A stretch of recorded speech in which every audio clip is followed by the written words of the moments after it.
Kung mali po yun, lumalabas po Antikristo nga Muslim. Pero paano po kung tama yun? Di ba't lumalabas na sila ang tunay na mga Kristiyano na followers ni Jesucristo? Ano po ba paniniwala ng mga Kristiyano naman patungkol kay Jesucristo? Bukod sa kanyang aral, yung katayuan, kalagayan. Dahil sa amin, hindi na po siya ihigit pa bilang isang propeta. Hindi na ihigit pa bilang isang mensahero. No po? Pero pagdating po sa mga kapatid nating mga kakristyanuhan, hindi po ito paninira, isa pong aral niyo ito po totoo, na ang paniniwala niyo kay Kristo ay anak ng Diyos. Hindi po ba?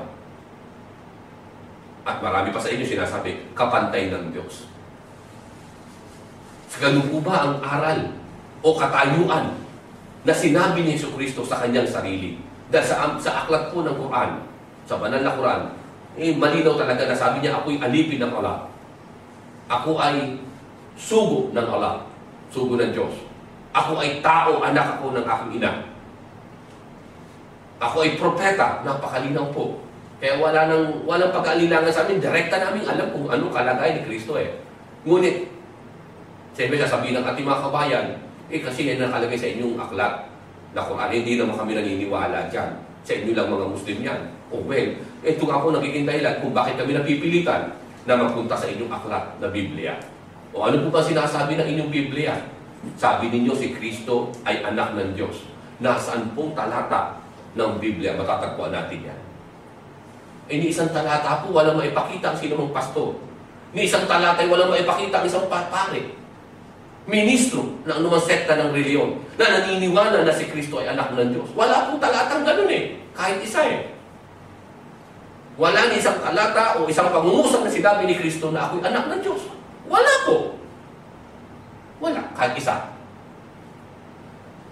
Ano po ba ang malinaw na nakasulat sa Biblia? Sa napakaraming talata at sa mismong mula sa bibig ni Jesucristo nung siya'y nangangaral dito sa sangkalupaan noong mga kapanahon ng sinugo siya. Ang linaw-linaw na sinasabi niya, 86 na beses niyang sinabi pa, binigyan pa ng diin para lalong-lalong huwag maligaw ang tao. Paulit-ulit na sinabi kung ano ang kalagayan niya.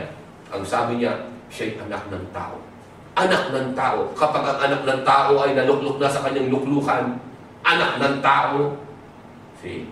Kung paano si Jonah ay napasadyan ng balyena ng 3 araw at 3 gabi, ganun din naman ang mangyayari sa anak ng tao. Ang tinutukoy niya sarili niya. Anak siya ng tao. Dahil tao nga siya. Ang tinutukoy niyang anak siya ng tao, na tinutukoy ng tao doon, ang kanyang ina. Ni isang talata sa Biblia ninyo, walang matatagpuan na si Kristo ay anak ng Diyos. So, ano ibig sabihin po nito? Sino ngayon po yung Antikristo? Diba? Kasi ang hulugan ng Antikristo, yung bagay na kung saan hindi ka naniniwala doon sa sinusundan mo o pinaniniwalaan mo. Sabi nyo, mahal nyo si Kristo, sinusunod nyo si Kristo. Followers kayo ng Kristo. Kung tunay kayong followers ni Kristo, susundin nyo kung ano ang aral na kanyang itinuro. Sabi niya, siya'y anak ng tao, pero kayo ang sinasabi nyo, siya'y anak ng Diyos.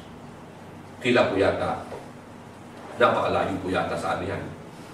Huwag po kayo masaktan. Kaya nga po nagpapahayag kami ng ganito ay dahil upang maging daan po ito ng unawaan sa isa't isa. At maging daan din po ito na suriin yung mainam ang inyong pananampalataya. Dahil baka nadadaya po kayo. Dahil panahon na po ngayon upang tayo magsuri, alamin natin ang katotohanan.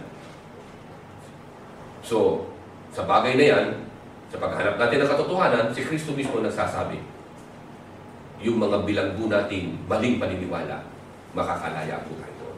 Dahil hanggat tayo po ay nakabilanggo sa maling paniniwala, hindi natin makakamit yung binitawan ni Jesucristo na salitang, you shall know the truth, and the truth shall set you free. Malinaw po yan. Dahil clear ang sinabi ni Kristo. Kaya, mabigat na sinasabi ni Kristo ang salitang yan eh. Ibig sabihin, kailangan laging katotohanan, walang kasinungalingan. So, sana po sa maikling mensahe ito na aking ipinarating sa inyo, mga minamahal kong mga kababayan, huwag niyo pong ariing ganap na ito po ay pagbatikos namin. Kundi ariing niyo pong ganap upang mabuksan ang inyong puso at isipan na maging daan ito na saliksikin niyo po na baka nga tama ang mga Muslim. Ngunit sa akin, sa kanang amin, tama po ang mga Muslim. Sila hindi po antikristo, kundi tunay sila ang sumusunod kay Kristo. At ang mga Kristiyano nagsasabi, sila ay follower ni Kristo. Huwag po kayo masaktan. Masakit ang katotohanan talaga. Kayo po ang antikristo. Dahil yung aral ni Kristo, maging ang kanyang kalagayan, ay kaiba doon sa mga iniaral ni Kristo. Labag ang inyong mga paniniwala. Si Kristo nagsabi, siya'y anak ng tao, kayo naman, sabi niyo, anak siya ng Diyos, kapantay pa ng Diyos. Kaya malayo po, ano po. So, may kilang pong mensaheng ito, na sana'y magbigay daan ito sa maganda natin po, pagpapatuloy na magandang unawaan sa pagitan ng Kristiyano at Muslim. Maganda na ito. Direk! Ustad, Oy!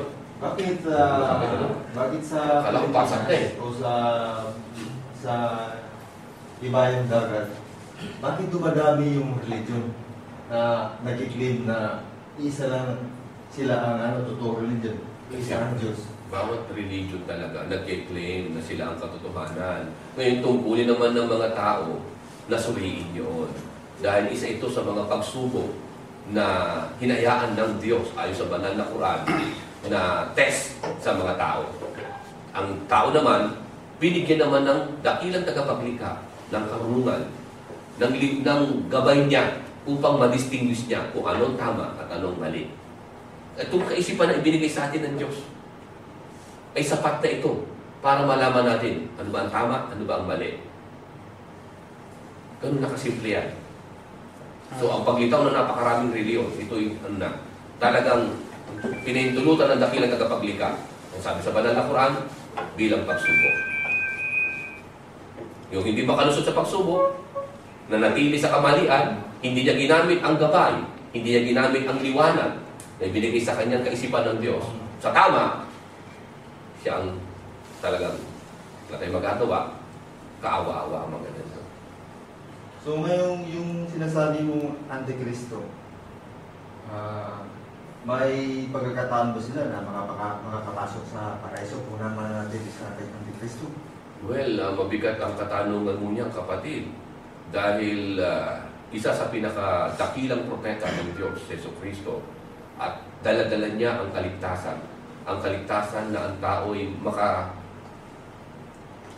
sa bawat mga kalooban ng Diyos. Isa sa kalooban ng Diyos sa tao ay makasamba sila sa tunay na Diyos. No?